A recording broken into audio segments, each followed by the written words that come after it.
Welcome to another chapter of Read Aloud. We will be reading chapter 10 today, and like last time, I will be saving the thinking question for the end because it does contain a little bit of a spoiler. All right, let's get started. Chapter 10, Blast from the Long Dead Past. I am so bored, Aurella sighed.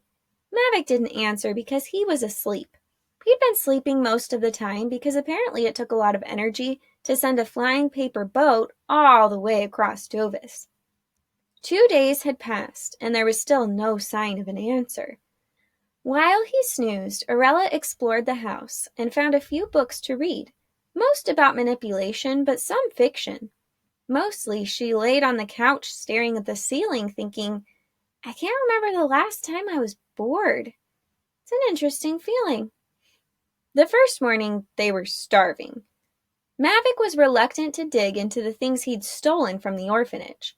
They were non-perishables, and he wanted to save those for when they were on the road.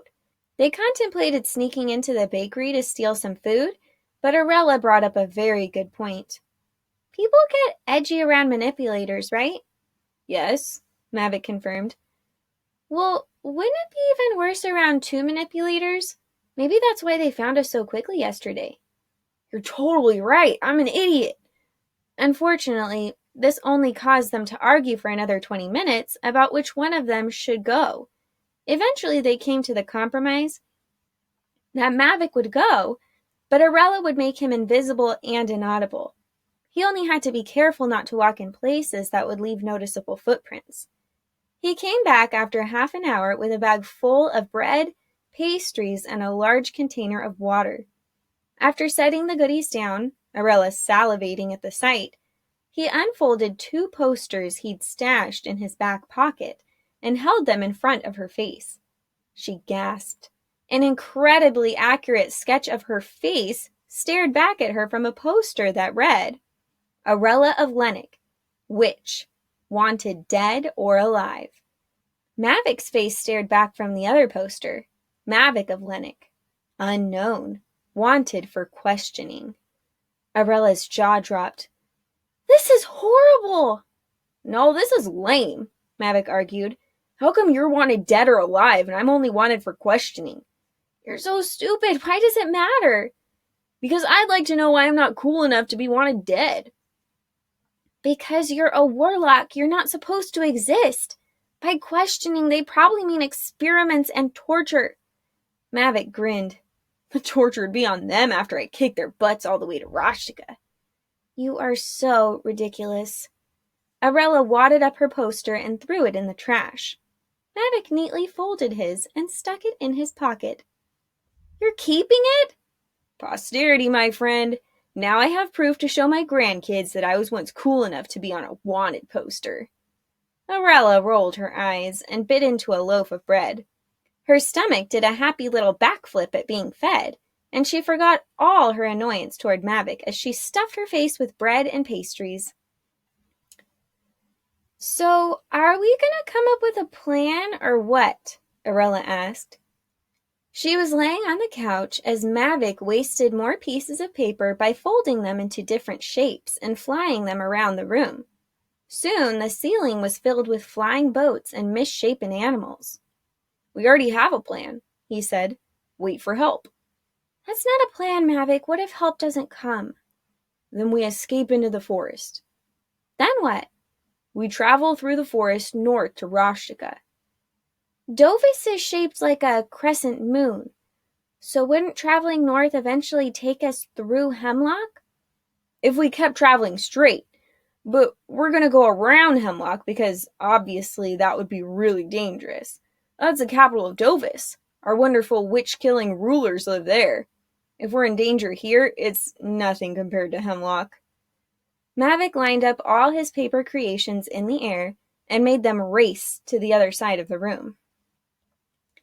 So, I was reading something in one of those books that I'm confused about, Aurella said. Yeah? Witches can't manipulate each other, right? Yeah. Well, that's supposed to include the witch herself. What do you mean? I don't think witches are supposed to be able to manipulate themselves. Why would a witch manipulate herself? That's stupid. Aurella rolled her eyes. Obviously, a witch wouldn't make herself do something she didn't want to do. But when a witch casts a visual or oral spell, like a disguise, she's not supposed to be able to see or hear it herself. But I can. Maybe there's something wrong with me. There's nothing wrong with you, Ella. I'm sure you read it wrong. That's a stupid rule. That'd mean that witches have to do all their magic blind, which is ridiculous. There's no way a witch could deceive someone else's eyes so well if she couldn't see the deception herself. Aurella shrugged. It's just what I read. Whatever. Mavic yawned. All this talking is making me tired. Are the flying boats still out there? Or did they get where you told them to go? They got there all right. Aurella was both excited and miffed. Why didn't you tell me? Which boat? The one to my parents or the one to your mysterious helper who you refused to tell me about? The one to your parents got there yesterday. The other one reached its target like 3 hours ago. How do you know that? I know because it's not taking energy from me anymore, which means it either found the recipient or it was intercepted. Let's hope it didn't end up in the wrong hands. Later that day, they made a fire in the fireplace and pulled the couch and armchair closer to it. Despite the heat of the day, the evenings had been getting colder. Mavic snoozed on the couch, while Aurella read up some more on witch manipulation. She was almost asleep herself when Mavic asked, Do you miss your parents, Ella? Aurella's eyebrows furrowed. She could have sworn he was asleep. She turned to look at him lounging on the couch. His legs hung over the arm of the sofa, and his arms were folded behind his head. Though she knew he was awake now, he still kept his eyes closed. Of course I miss my parents. What kind of a question is that? What's it like? He asked, his voice wistful. What's what like? I don't know. Forget I said anything. Tell me, Aurella prodded. I was just wondering what it's like to have someone out there who's worrying about you. Is it really nice or kind of annoying? Aurella didn't know how to answer.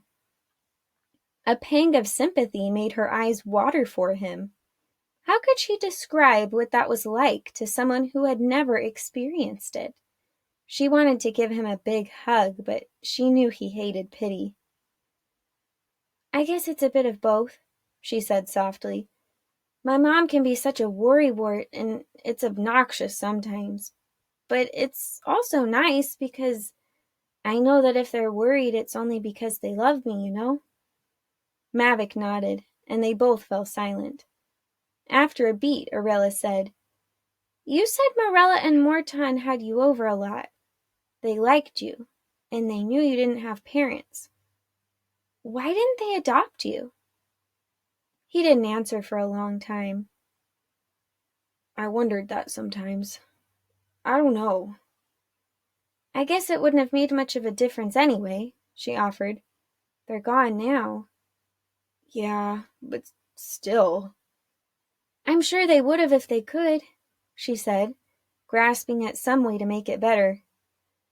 Yeah. The fire crackled in the fireplace, and Aurella watched the shadows dance on the wall. She soon fell asleep with her book on her face. The two of them were startled awake by a loud knock on the door. Aurella fell out of her chair and looked frantically up at Mavic. They found us! She squealed. What do we do? Mavic's mouth hung open in shock. He didn't move, but simply stood in stunned silence. Mavic, they're at the door. We have to go. Come on. We'll jump through the back window. They knocked exactly 7 times, he murmured. Yeah, so? The boat I sent out the other day. I asked them to knock 7 times. Aurella's terror of being captured was suddenly replaced by the excitement of being rescued. What are you waiting for? Go get the door! Mavic suddenly snapped out of his shock, jumped over the couch, and eagerly sprinted to the door and threw it open. His shoulders immediately sank in disappointment. Oh, what can I do for you, sir? Aurella glanced around Mavic to see a beautiful woman with wide hazel eyes and long brown hair. She looked about to cry. Why did he call her Sir? Aurella wondered. Are you a carriage driver? Mavic asked. We didn't order a ride. Why are you calling her a Sir? Aurella asked. She looks nothing like a carriage driver. May I come in? Asked the woman. Frowning, Mavic hesitantly opened the door a little wider and closed it behind their guest. There was a shimmer in the air, and suddenly Mavic's eyebrows shot up in disbelief. Before Aurella could blink, he was crying in the woman's arms. The woman was crying as well and held him tightly to her chest. Aurella had to pinch herself a few times to make sure that this nonsensical scene was reality. Mavic? She asked in a small voice. Who is this? The woman disengaged from Mavic and turned around to look at Aurella. Her face was streaked with tears, and she met Aurella with a watery smile. Oh, you are so beautiful, she cried, and hugged Aurella tightly. No offense, lady, but who are you? The woman let go and apologized, but continued to stare at her with a bittersweet smile. My name is Morella, and I'm your mother. That's the end of that chapter, and the next chapter is called That Lying Queen of Dovis. All right, thanks for joining in on this chapter of Read Aloud. Your thinking question is, where do you think Morella has been all this time, since she's clearly not dead? And I will see you guys next time. The next video will be posted on Monday, and we will be reading chapter 12. All right, bye guys.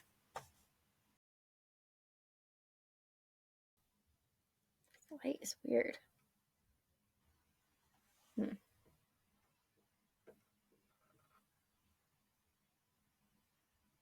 No, that's weird looking. Eek, green. No, go back. Okay, guess I'll just be yellow. All right. Why isn't it focusing? Ooh, it's very focused.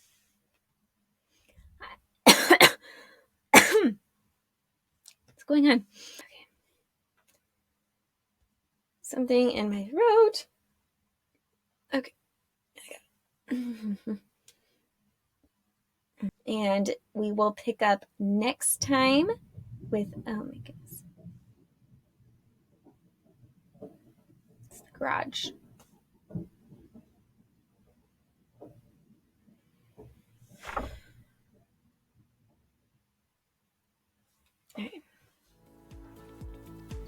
All right, thanks for joining.